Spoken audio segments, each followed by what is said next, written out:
¿Qué tal? Muy bienvenidos. Estamos compartiendo junto a ustedes una nueva edición de La Otra TV. Esta propuesta especial que tenemos la posibilidad de compartir junto a ustedes semanalmente, dándole una vuelta a la forma de hacer televisión y presentándoles también un programa realmente interesante, temas de absoluta actualidad, con invitados realmente de lujo para el programa de hoy.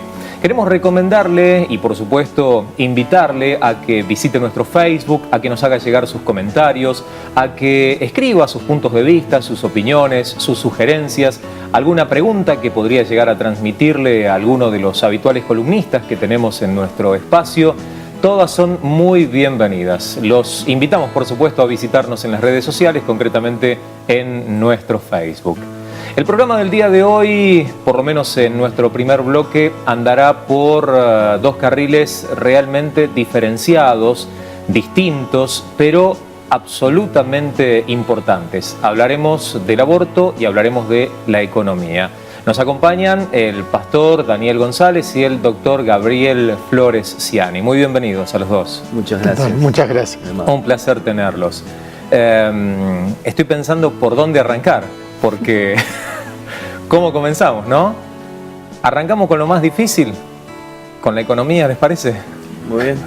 Muy bien. Digo difícil, evidentemente no estoy restando la importancia al otro tema que es muy preocupante, pero es la situación de todos los días, aquella que la mayoría de los argentinos y los habitantes de los distintos países que ven la señal de esta propuesta de televisión en América y también en otros lugares a través de Internet, tienen permanentemente cómo hacer para llegar a fin de mes, cómo hacer para que el pesito dure. ¿Por qué estamos tan preocupados constantemente en la economía, pensando en la economía, pastor? Creo que ahí se conjugan dos factores. A veces las personas no ganan lo suficiente y por otro lado a veces no se administra correctamente el dinero. Porque en algunos casos hay matrimonios donde los dos trabajan, ganan por encima de la media, sin embargo el dinero no les alcanza. ¿Es como una especie de tendencia a gastar más de lo que a uno le ingresa? Sí, la tendencia creo que es a la falta de contentamiento. Por eso San Pablo en las Escrituras dice que él tuvo que aprender a contentarse cualquiera que sea su situación. Y toda la publicidad y la presión social apunta a que uno siempre esté descontento.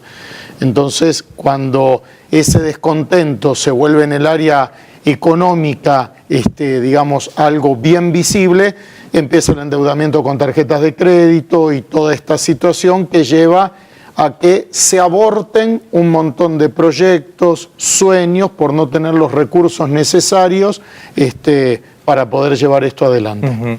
Ahora vuelvo con usted, acaba de tirar dos palabras, aborten y descontentamiento. Y esto me da la pauta para preguntarle al doctor Flores Ciani a propósito del tema de hoy, ¿por qué se llevan adelante prácticas abortivas? ¿Por qué una mujer o una familia o una pareja toma la decisión de desechar a un ser humano, a su hijo, cuando en realidad debería ser un sueño, una alegría, una felicidad? Y la expresión, para volver a utilizarla, descontentamiento o falta de alegría o infelicidad, se hace parte de esa pareja o en la vida de esa mujer. ¿Por qué se toma la decisión de abortar? Sí, mira, es un tema bastante complejo, pero fundamentalmente son embarazos no deseados. Esto se da fuera del marco del matrimonio, relaciones sexuales infieles o chicas jovencitas que quedan embarazadas, entonces frente a la presión social y la presión de la familia deciden abortar. Y también, uniéndolo a la economía, hay un argumento totalmente falaz, totalmente mentiroso, de que sería una boca más para alimentar y la familia no estaría dispuesta o tendría los recursos para alimentarlo. Entonces esto no tiene ningún tipo de sentido. Una vida es preciosa, sabemos que empieza en el momento de la concepción, cuando el espermatozoide se une con el óvulo. En ese mismo momento se forma un ser humano, un individuo, porque el espermatozoide trae el gen del papá, el espermatozoide, el óvulo trae el gen de la mamá, pero cuando se unen, el cigoto, el producto de la concepción, ya es un ser genéticamente único. No es ni el papá ni la mamá. Es un verdadero milagro. Digo, no estamos descubriendo la pólvora con esto que estoy diciendo, ¿no? Pero que un elemento se una con otro y eso combinen y formen vida es algo milagroso. Exactamente, es totalmente milagroso. Y nosotros que somos creyentes, y desde mi teoría, es en el momento de la concepción donde se produce prácticamente una explosión nuclear. Imagínate dos células uniéndose, combinándose los átomos de las dos células, es una fusión nuclear, y allí es donde el Espíritu de Dios comienza a habitar en ese ser. Por eso nosotros como cristianos estamos francamente en contra de todo tipo de práctica del aborto bajo cualquier circunstancia. Voy a utilizar otra expresión que bien podría encajar en el aspecto económico de la charla. ¿Cuál es el costo de abortar para una persona, para una mujer que podría haberse convertido en madre? ¿Hay un costo emocional, hay un costo espiritual, hay un costo físico que paga esta persona? Y económico. Ajá. Es decir, no es barato. Es clandestino, claro. Entonces es barato. Pero mira, hoy en día lo más terrible es el tráfico de órganos de los fetos abortados. Es decir, hoy prácticamente el negocio pasa por allí. Y entrando en el tema de la economía, como bien decía el pastor Daniel, la superficialidad y esto de ganar dinero y ganar dinero y ganar dinero, hoy prácticamente el negocio del aborto está en matar al niño pegándole un golpe en la cabeza, o al bebé o al feto, un golpe en la cabeza dentro del útero de la madre, y no tocar el resto de los órganos. Antes la técnica era desmembrar al feto, y se tiraban las partes. Hoy en día se introduce un aparato, le golpean la cabeza, lo matan, pero dejan el resto del cuerpito del feto en buenas condiciones para luego vender el riñón, el corazoncito, las piernitas, y eso se vende a laboratorios para investigación y también para las famosas células madre. Entonces, detrás del aborto y de la legalización de está el tráfico de los órganos de los fetos. ¿Y la chica que aborta, la mujer que iba a convertirse en madre, es consciente de esto? Digo, ella aborta, elimina esta vida, desecha esta vida, pero ¿sabe lo que va a producirse o lo que se va a generar este tráfico de órganos del que usted está hablando? ¿O esto es totalmente clandestino y queda más allá de la decisión que esta mujer pueda tomar de lo que quiera hacer con ese feto? Aunque te parezca mentira, se firma un consentimiento previo al aborto y se le dice a la madre que esos órganos van a ser derivados a laboratorios o comercializados, y se le da dinero a la madre por esa posibilidad de comercialización de los órganos. Entonces estamos hablando de no solamente un asesinato que es el aborto, sino prácticamente usar la vida humana como mercancía, ¿no? Algo muy tremendo que está pasando en esta sociedad postmodernista, esta sociedad consumista, materialista, y donde pareciera que nada importa.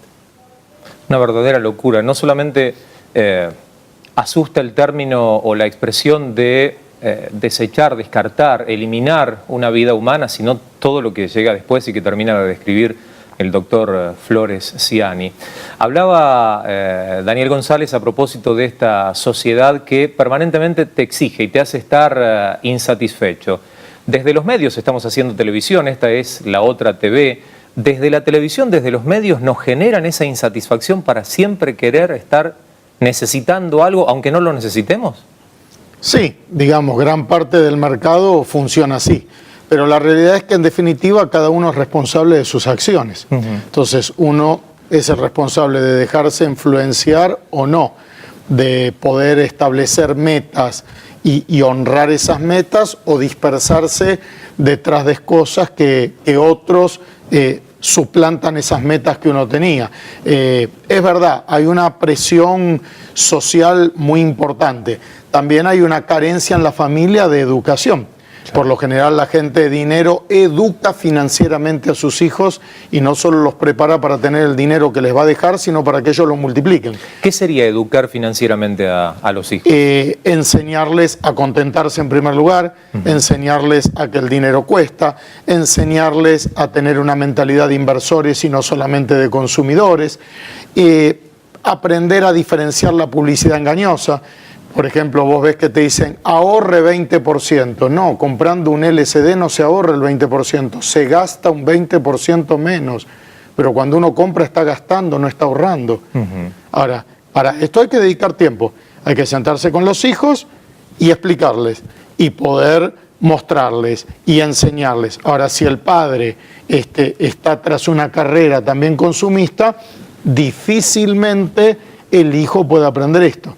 Si cuando el padre le dice, este mes no hay plata para comprar esto, y el chico le dice, bueno, pagalo con la tarjeta, y el padre lo hace, el chico está recibiendo la educación de que cuando no se tiene plata hay que usar la tarjeta, cuando precisamente la tarjeta hay que usarla cuando se tiene plata, cuando no se tiene plata no hay que gastar.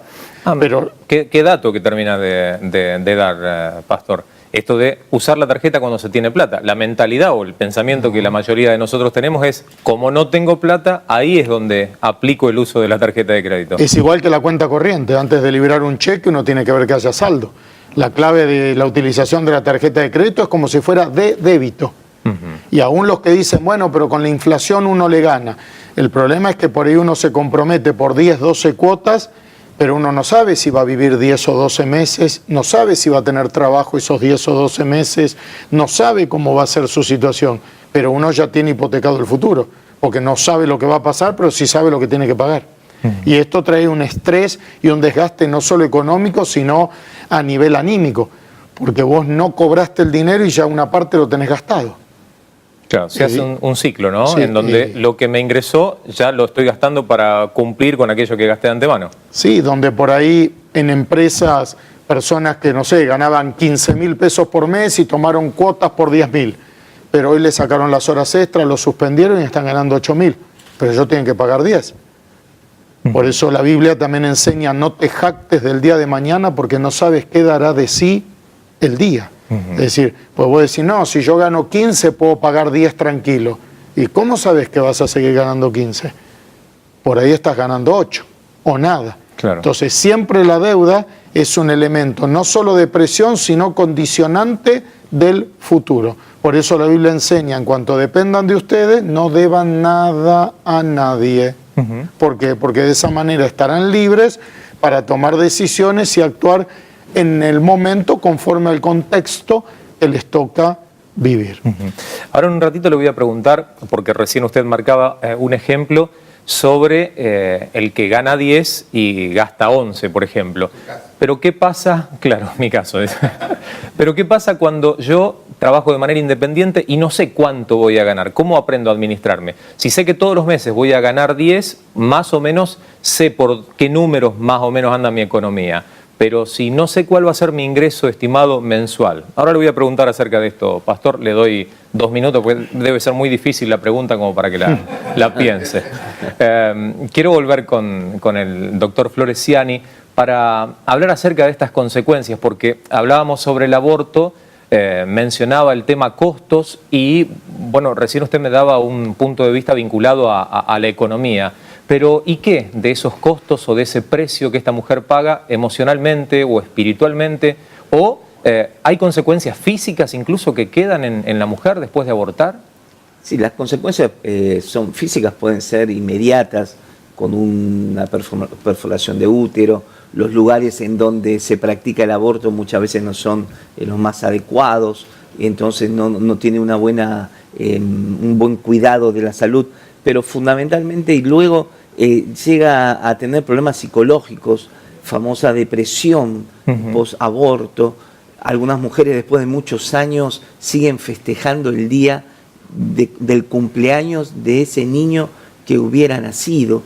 Es decir, se lleva en el corazón. Es muy difícil, te diría prácticamente imposible que una mujer olvide que abortó. No tiene la capacidad, la mente de una mujer no tiene la capacidad de olvidar, de dejar de lado esto. Ahora, puede repercutir emocionalmente de una manera o de otra manera, pero siempre va a ser de una manera negativa.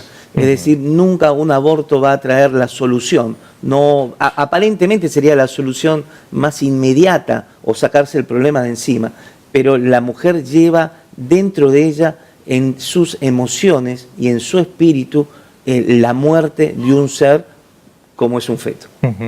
Y este dolor y esta situación se mantiene por los años, se mantiene durante toda su vida. ¿Con tratamientos, con ayuda? ¿Cómo se sobrepone, cómo se sale de eso? Mira, cuando uno hace análisis, yo me dedico mucho al análisis, a la terapia, a la psicoterapia. Mi profesión es médico, pero hago psicoterapia también. me ha pasado en el consultorio de estar realizando la sesión de terapia con mujeres que cursan depresiones de larga data, depresiones crónicas, depresiones que no tienen una salida farmacológica muchas veces y que tal vez hicieron sanidad interior, pasaron por la iglesia, pero no terminan de salir de su depresión. Y en el momento de la terapia comienza a surgir el relato de sensaciones o sueños donde ella está en un coche ahogándose o está en un lugar donde se está asfixiando. Y entonces se me ocurre preguntarle, ¿por qué no le preguntás a tu mamá si te quiso abortar? Cuando la persona vuelve a la siguiente sesión, dice, sí, mi madre me dijo que me quiso abortar, que fui llevada a un lugar y que en ese momento no lograron terminar de practicarme el aborto que sobreviví. Eso significa que hay una huella emocional, hay una huella en su cerebro, hay una región del cerebro que se denomina el hipocampo, en donde está nuestra memoria emocional. Ahora, ese feto que fue lastimado, que fue agredido dentro del vientre de la madre, su hipocampo estaba registrando el acto agresivo del intento de asesinato que estaba siendo llevado adelante. Te estoy hablando de un feto. Ahora, ese feto el día de mañana se convirtió en esta mujer que hoy tiene 60 años. En ese mismo hipocampo, donde se guarda la memoria emocional, está registrada esa acción. Y es la que produce la depresión. Ahora, cuando la persona entiende esto y elabora y sale el recuerdo de las profundidades de su inconsciente, entonces se produce la sanidad. Porque encontró la causal, en este caso, de muerte, porque la depresión es la muerte en vida.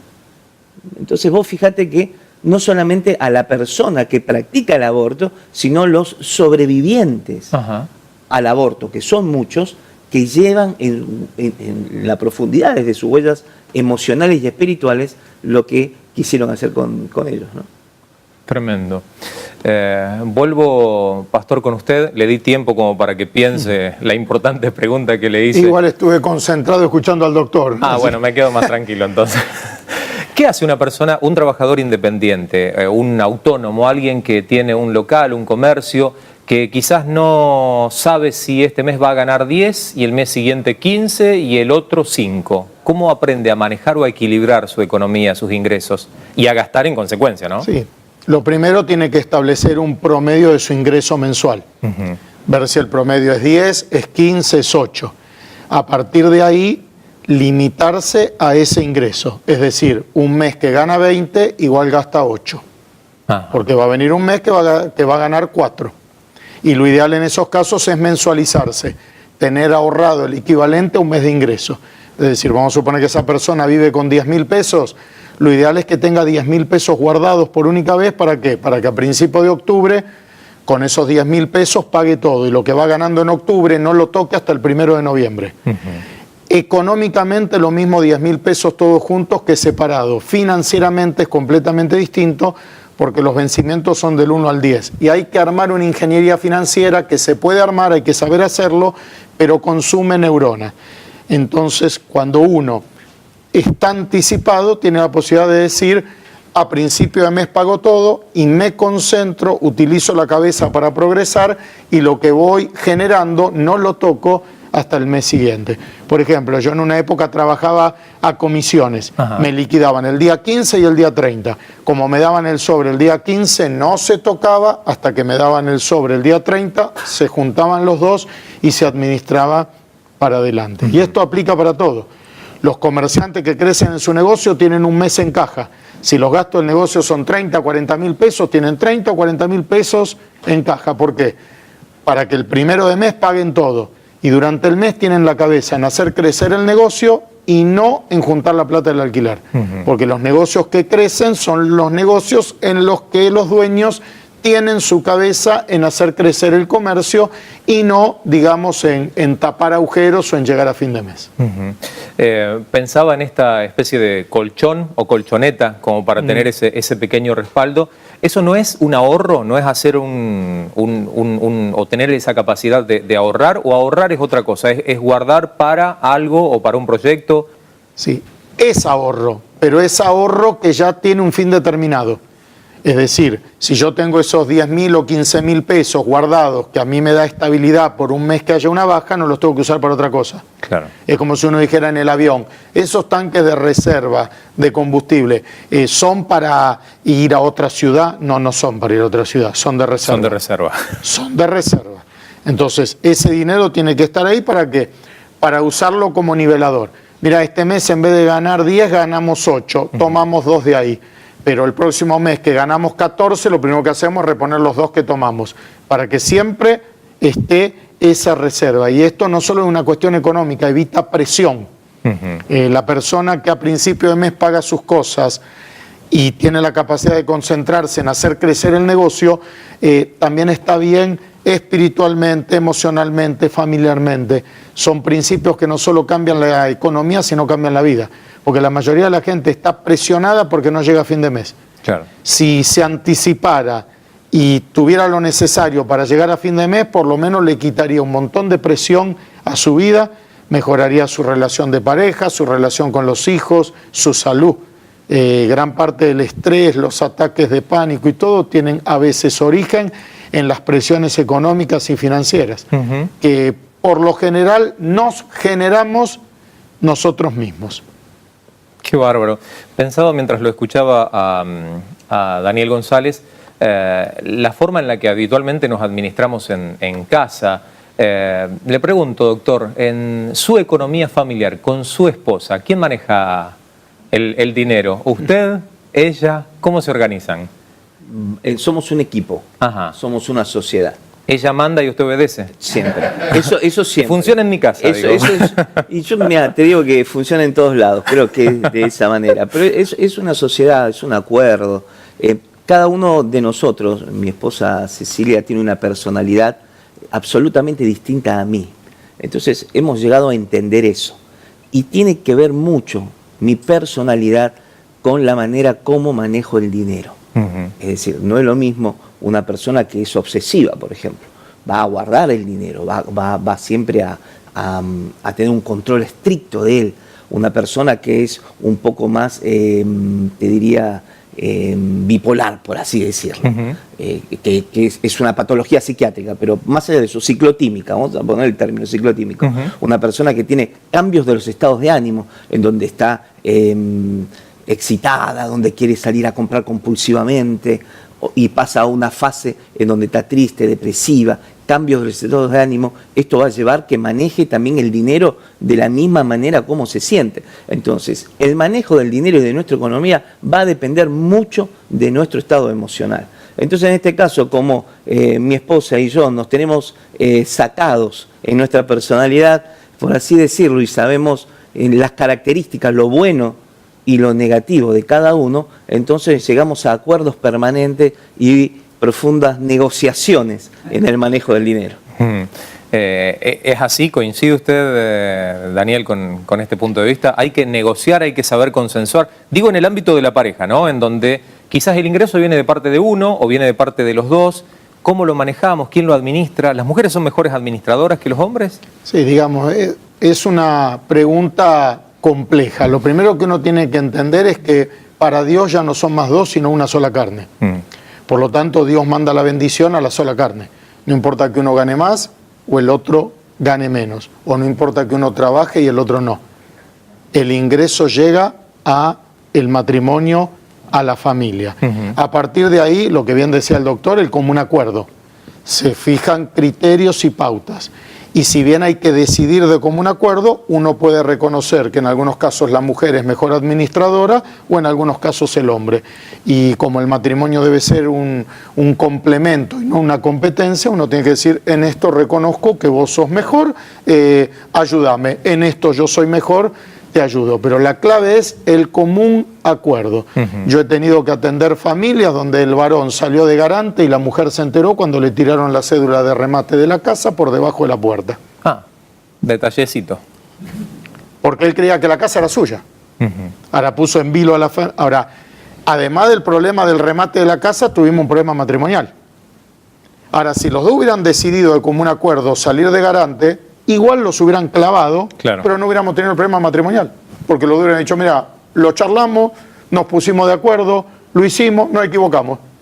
Pero cuando las decisiones se toman unilateralmente, ahí, además del problema económico que pueda suscitar, viene el problema matrimonial, donde hay como una traición de la confianza, de decir, ¿cómo vos hiciste esto? Ni siquiera me consultaste. Entonces, tiene que ver con esto, con establecer, y es interesante porque Jesús dice que todo reino dividido es asolado y una casa dividida contra sí misma cae.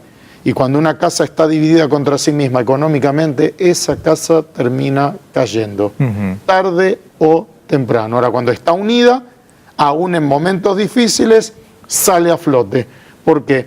Porque hay unanimidad en el criterio, en la decisión, en el común acuerdo, en el espíritu en que se manejan las cosas, y esto obviamente es más profundo todavía que lo económico, ¿no? Porque tiene que ver con un proyecto de vida, tiene que ver con que no haya cajas paralelas, tiene que ver con que no haya ocultamiento de las cosas, tiene que ver con no querer ejercer poder.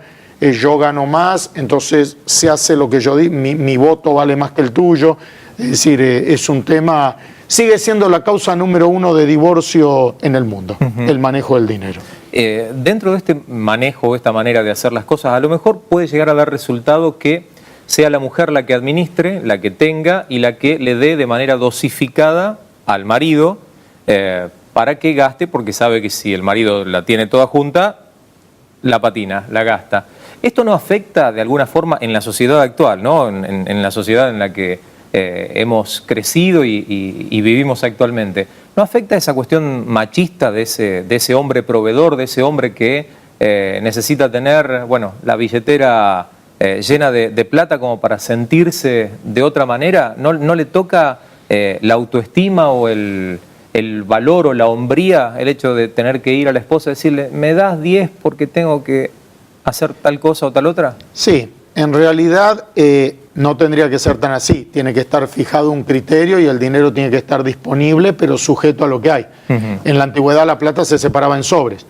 Quiero decir que eso sigue funcionando. Y había un sobre de comida, había un sobre de vestimenta, y eso es interesante porque no tiene uno que estar pidiendo el dinero, pero sí uno puede ir evaluando cómo está cada partida. Ahora, el hecho de que el hombre sea proveedor no significa que sea buen administrador. De hecho, yo he atendido casos donde empresarios importantes reconocían que ellos tenían facilidad para hacer crecer el negocio, pero no para administrar el dinero. Y ellos mismos decían, yo me ocupo de ganar el dinero, mi señora se ocupa de hacer las inversiones. Nos va muy bien.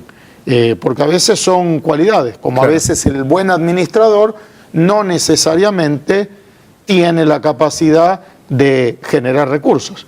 Ahí también a veces hay una confusión. Si es un contador, es un buen administrador, o si, no necesariamente. Hay contadores que son buenos para llevar la contabilidad, pero cuando se ponen su negocio se funden. Son buenos contables. Entonces, la administración es otra cosa, es todavía más profundo que llevar una contabilidad.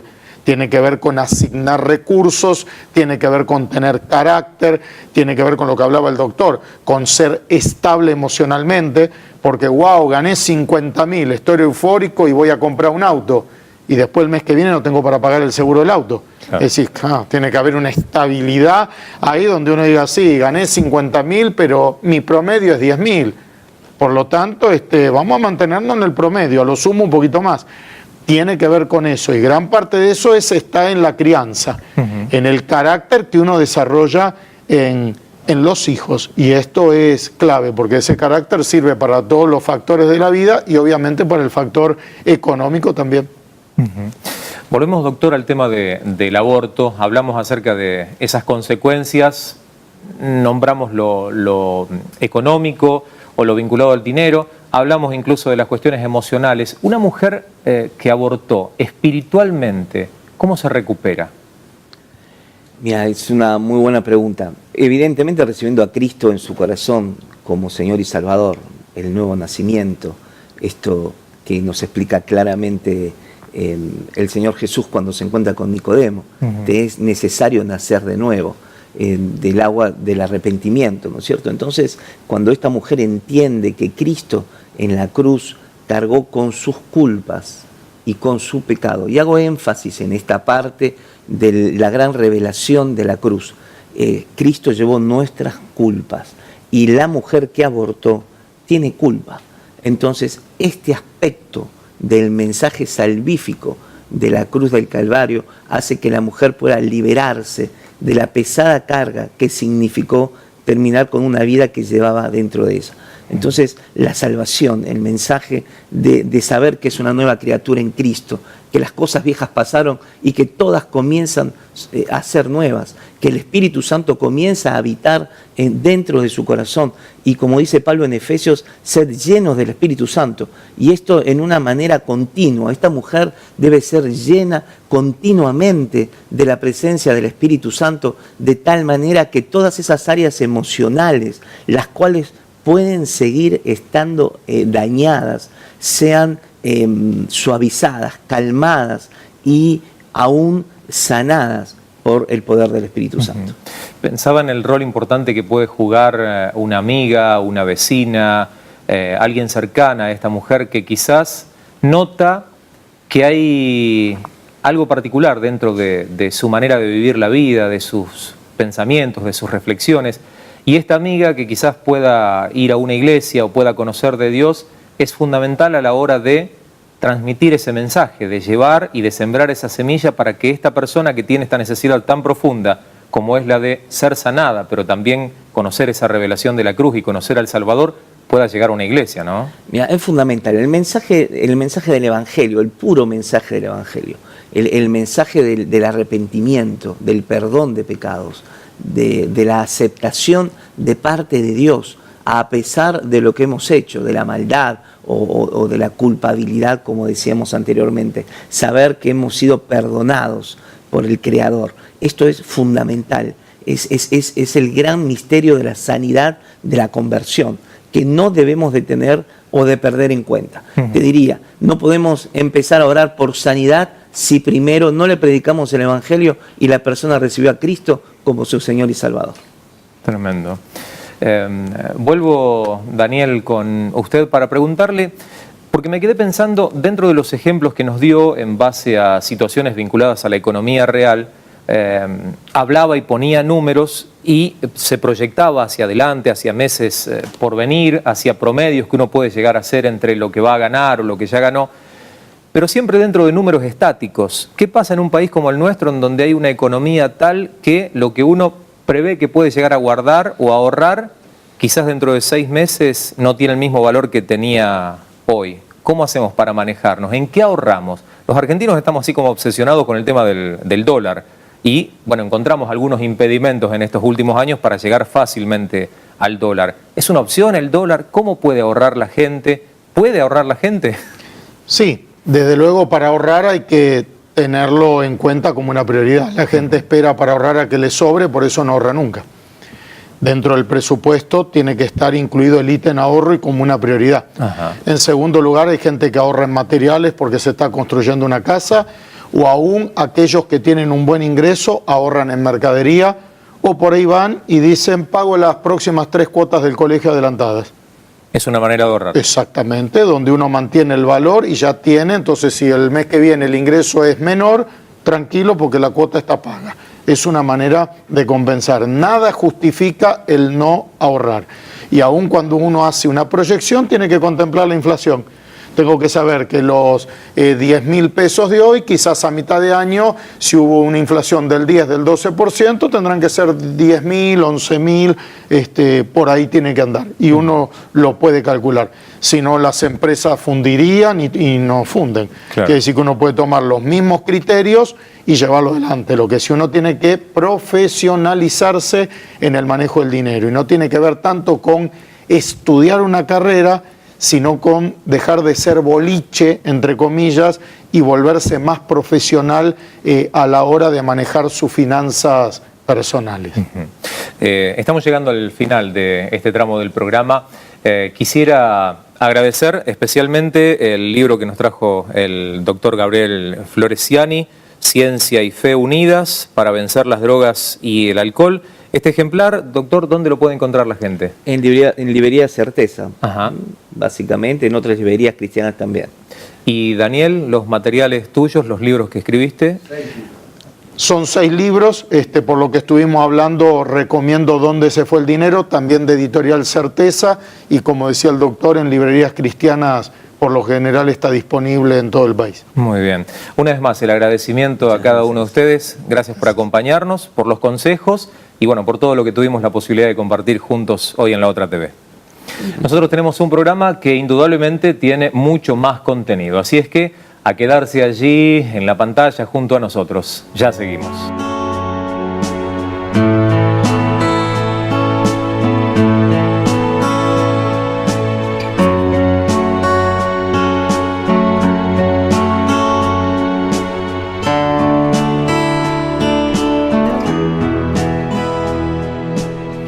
Seguimos recorriendo junto a ustedes La Otra TV, invitándolos a acompañarnos, a dejarnos sus comentarios, sus puntos de vista, sus opiniones a través de nuestro Facebook. Programas realmente especiales son los que tratamos de llevar adelante, dándole una mirada distinta a la televisión y haciendo una televisión diferente.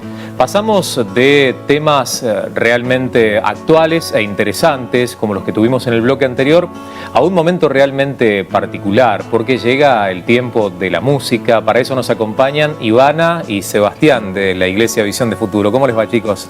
Muy bien. Buenas noches. Bueno, indudablemente la cámara puede también incluso mostrar, hay un instrumento musical y aquí tengo en mis manos levantando un altar, que es la nueva joyita musical de la Iglesia Visión de Futuro. Ustedes son músicos de la iglesia y bueno, vienen a presentar precisamente este nuevo material. Cuéntenme un poquitito, queremos saber, conocer detalles, cómo surgió, de dónde salió, cuánto tiempo trabajaron en esto, todo lo que el mundo quiera conocer. Exacto. Hace unos años, en una convención de Visión de Futuro que se realizó en la ciudad de Córdoba, estuvo el pastor Benny Hinn y dio una palabra específica de cómo entrar a la presencia de Dios, ¿no?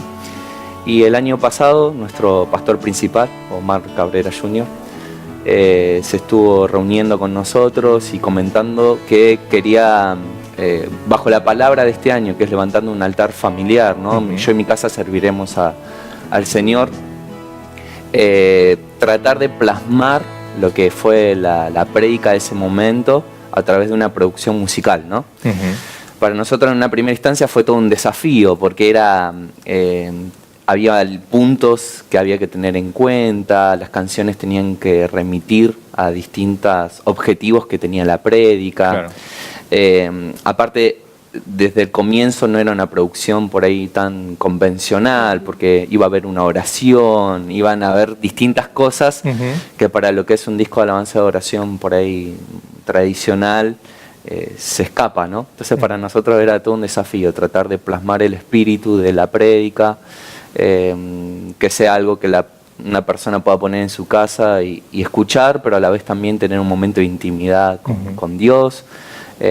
Poder pasar de una canción a una oración, ¿no? Claro. Entonces, bueno, fueron como distintos objetivos o dificultades que tuvimos que ir sorteando. Te pregunto, Ivana, a propósito de justamente este mensaje que diera Benny Hinn, porque mucha gente que probablemente escuche el material no escuchó el mensaje, no escuchó la prédica.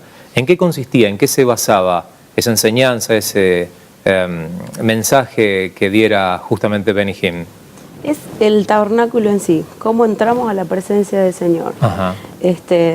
Comenzando con palabras de agradecimiento, invocando su presencia, pasando por santificarnos, ¿no? Dejar que la sangre de Jesús limpie toda nuestra vida, reconociendo que Él es Señor, que Él es Jesús, que Él es Dios, que Él es todopoderoso. Incluso las primeras canciones hablan justamente que Él es Dios eterno, Dios poderoso, levantando el nombre de Jesucristo en alto. Y una vez que nos enfocamos en Él y reconocemos quiénes somos y dejamos que esa sangre poderosa del Señor nos limpie, ahí es cuando comenzamos a confesar la palabra de Dios.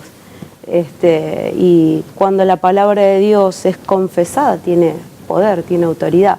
Que, bueno, justamente algo de lo que Sebastián decía, no fue fácil hacer todas las canciones, ¿no? Porque no hablamos de lo que sentimos, hablamos la palabra de Dios y eso hace que esta producción sea totalmente diferente también, ¿no? Y bueno, desde ahí hasta llegar a ese momento íntimo con el Señor, pasando, ¿no?, por la palabra de Dios, la sangre de Cristo, y hay un tiempo de oración, que ahí es el punto, creo que cada uno en nuestra adoración personal tiene que llegar, ¿no? No solo cantar, no es solo levantar las manos, aplaudir, sino entrar a la intimidad con Dios. Y ahí cuando estoy en el altar, cuando estoy en comunión con Dios, es que puedo presentarle todas las necesidades. Puedo orar conforme a la palabra de Dios para que el reino de Dios sea establecido y vemos que las cosas cambian. Por lo que cuenta Ivana, indudablemente el disco y el desarrollo de las canciones va llevando este camino. Para componerlas, para hacerlas, las hicieron todos músicos de la iglesia. ¿Se pusieron de acuerdo? ¿Vos haces primero esta, después la temática de esta otra? ¿Cómo fue? No, fue establecer qué temática debería tener cada canción. Hubo un grupo de trabajo, éramos entre 3 y 4 personas, que tratábamos durante el lapso de un mes, esto comenzó en enero, tratar de venir y no salieron en orden correlativo, ¿no? Eso fue algo como que nosotros decíamos, bueno, componemos el primer tema, componemos el segundo, y no, fue el primero, el último, después uno en el medio. Hay una canción especial que habla de Tú me guiarás, que se enfoca en el Espíritu Santo. Esa fue la última y la más compleja en el sentido de no solo plasmar una letra, sino que ese tema tenga el Espíritu Santo. Claro. Entonces, está en el medio del disco.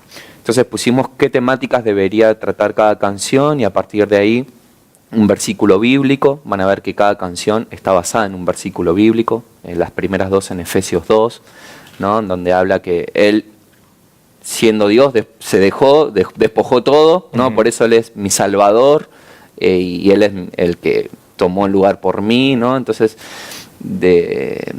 todas las canciones tienen un versículo bíblico y a partir de ahí tratamos de tener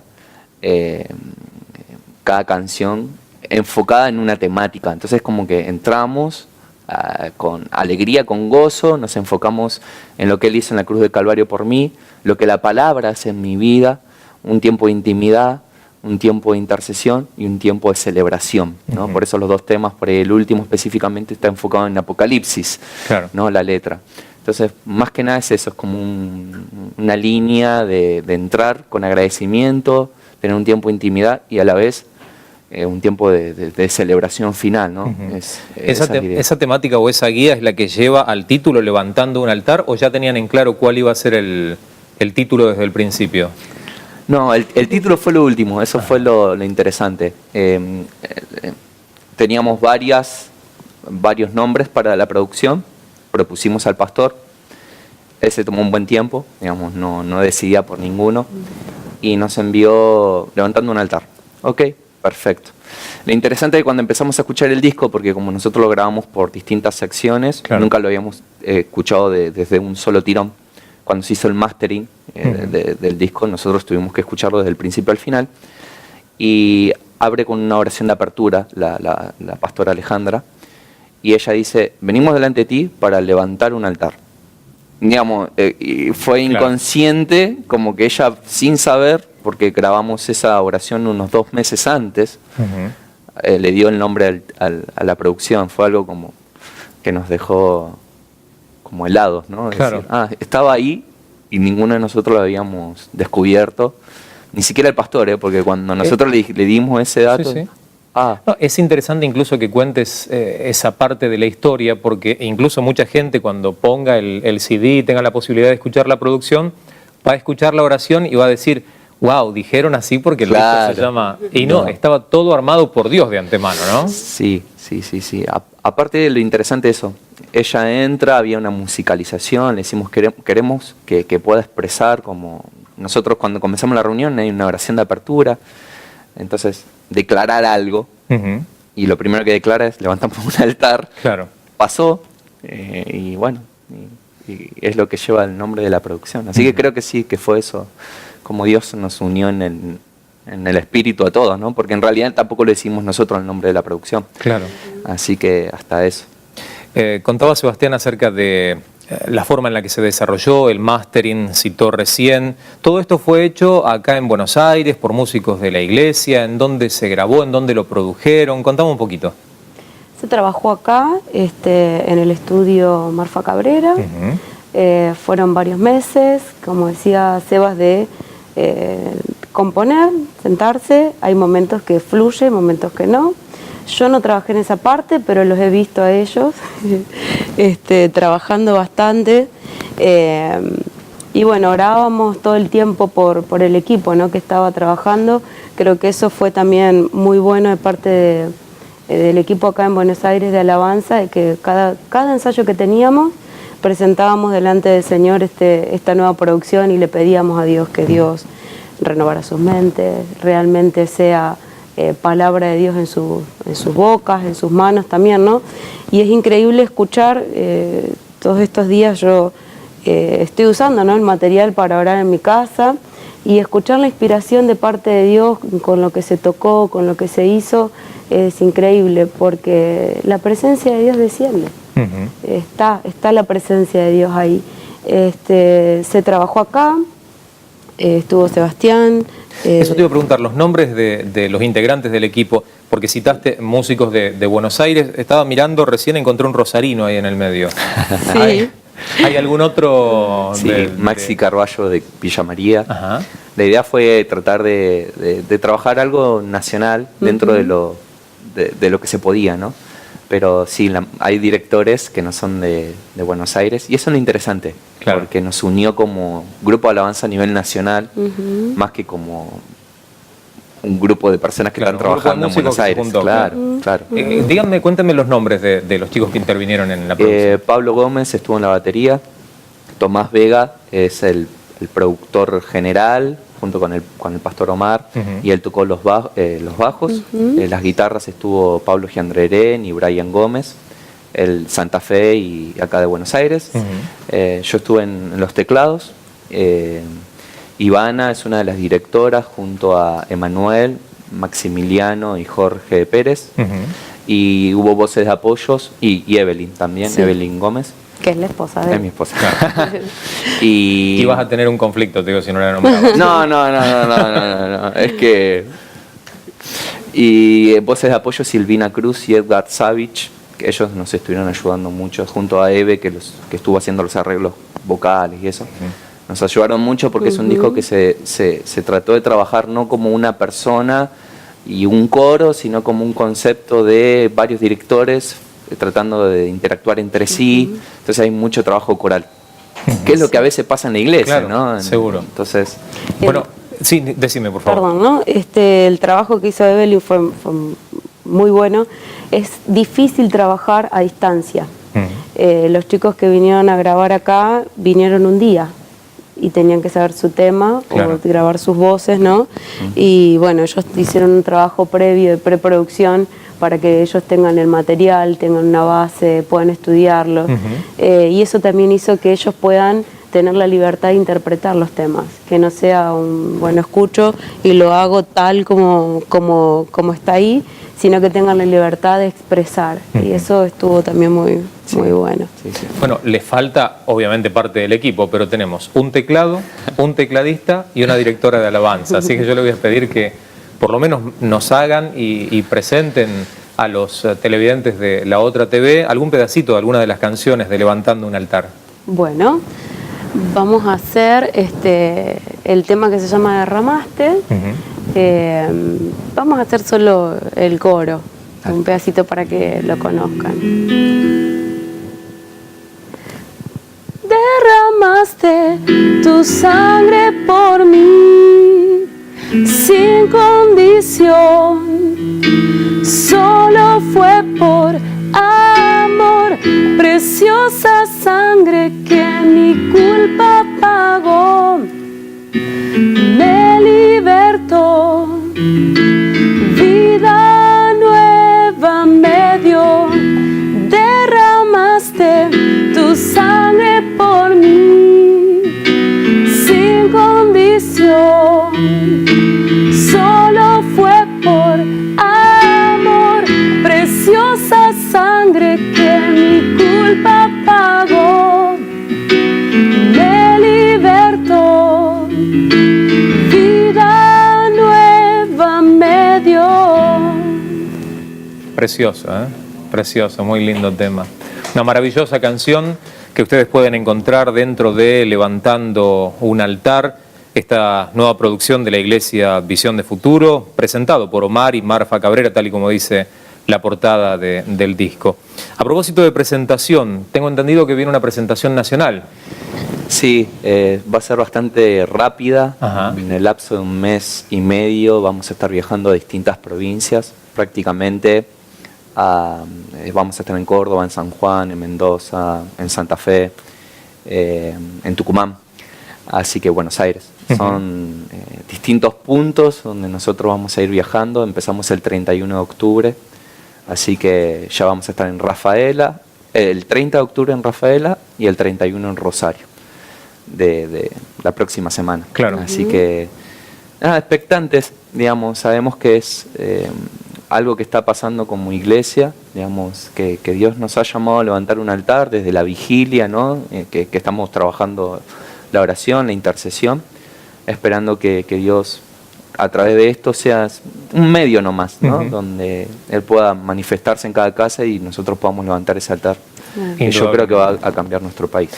¿Cómo hace la gente para poder acceder a este disco? ¿Se consigue? ¿En qué lugares? ¿Cómo lo pido? ¿Cómo lo obtengo? En BDF Producciones, a través de la página de internet, en las librerías de las iglesias de Visión de Futuro a través del país, y también va a estar en vía digital iTunes, así que se puede hacer una compra por internet, una descarga, para ir más accesible para aquellos que están lejos. Les pregunto a ustedes, que obviamente han sido parte de aquellos que estuvieron en la cocina, armando, preparando, cocinando este material. ¿Han quedado conformes? ¿Les ha gustado? ¿Cumplió las expectativas que ustedes tenían? ¿Les parece que a lo mejor hubiese que haberle dado alguna vuelta más? ¿O la vuelta más estuvo y ustedes pensaron que a lo mejor la cosa si hubiera sido por medios naturales, llegado hasta ahí nomás, pero como estuvo Dios en el medio de todo esto, había un plus? Cuéntenme un poquito la experiencia de cada uno, la sensación ahora que ya el material está preparado y listo para que la gente lo tenga. Creo que puedo opinar yo, porque siempre cuando uno trabaja en algo dice, podría haber estado mejor, ¿no? Y Sebastián fue uno de los que estuvo desde el comienzo hasta ahora y sigue estando. Y seguramente si le preguntamos a él va a decir, sí, queríamos lograr esto y todavía falta. Creo que el material alcanza las expectativas, que cumple el objetivo por el cual fue pensado, primero en el corazón de Dios, en el corazón de los pastores y después transmitido a nosotros. Cosas para mejorar siempre encontramos, pero podemos darle gracias a Dios por lo que se hizo. Seba, ¿en tu caso? Sí, estamos exactamente en lo mismo. Creo que pudimos plasmar lo que queríamos. Ajá. A nivel técnico, creo que como todo, siempre cuanto más recursos hay, se puede hacer de mejor calidad. Pero después de escuchar el producto final, yo quedé conforme, obviamente, sabiendo que hay cosas para mejorar para una próxima vez Seguro. Y demás, pero me quedo conforme con que sé que hay mucha gente que lo ha escuchado y nos ha dicho que ha sentido la presencia de Dios, y yo ya con eso ya es una tranquilidad, ¿no? Así que... Les pregunto a propósito de la palabra que vos utilizaste, ¿no? Recursos. Es muy difícil económicamente... Bueno, mira qué lindo. Mira qué interesante. Sorpresa. Una linda torta llega. Bueno, ahora nos vamos a enterar de qué se trata. Digo, es muy difícil económicamente hablando llevar a un disco, una idea, un proyecto, esto que a lo mejor mentalmente está bárbaro. Uno ya en la imaginación lo tiene, lo ve, lo visualiza realizado, pero después hay que materializarlo, ¿no? Mucha inversión, mucho trabajo. La mayoría de las iglesias a pulmón, porque, digamos, se autosustenta. Claro.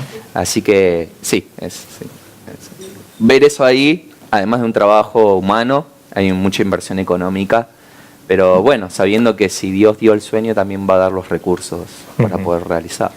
Totalmente. Sí. Estoy tentado en pedirles otro pedacito más no de torta, porque todavía no la cortamos, otro pedacito más de alguna canción para poder disfrutar junto a todos ustedes, y después que me explique, me imagino que por dónde viene esto, pero... Empezamos. Y tomamos el control del programa, yo te pido disculpas. Bueno, está bien. Pero esto ya estaba pautado, así que no nos van a acordar. Nos enteramos que es tu cumpleaños, Marianos, y no querían dejarlo, ¿no? Pasar y tomarnos estos últimos 3 minutitos del programa para poder agradecerte por todo lo que estás haciendo, por el trabajo, por la inversión. Recién escuchaba que saliste a las 3 de la mañana de tu ciudad para llegar acá, ¿no? El desvelo, el trabajo, el esfuerzo. Yo sé que esto está impactando casas, hogares. Y que Dios te bendiga por todo lo que estás invirtiendo, sembrando, por dejar tu familia, por venir hasta acá, por estar con nosotros.